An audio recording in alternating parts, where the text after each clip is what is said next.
Hello guys, আজ share করব dragon ফল মাখা। ড্রাগন ফল আমরা সকলেই কম বেশি আশা করি খেয়েছি। তো এইভাবে মেখে কখনো খেয়েছো? না খেলে একবার হলো ট্রাই করবে। এটি তৈরির জন্য দেখো আমি একটা ড্রাগন ফল নিয়েছি। ড্রাগন ফলটাকে এইভাবে খোসা ছাড়িয়ে সুন্দর করে পিস করে নিচ্ছি।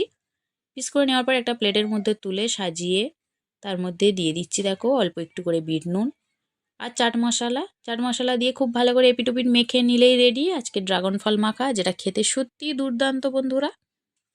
তোমরাও বাড়িতে ট্রাই করবে, আর ভালো লাগলে অবশ্যই আমার চ্যানেলটিকে সাবস্ক্রাইব করো, লাইক করো, শেয়ার করো, আর প্রচুর কমেন্ট করে জানিও আর কি মাখা রেসিপি তোমাদের সঙ্গে শেয়ার করব।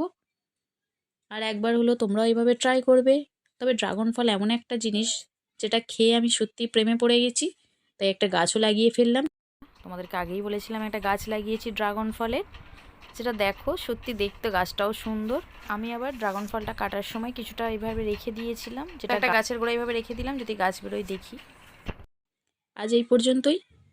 সকলে ভালো থেকো, সুস্থ থেকো, বাই।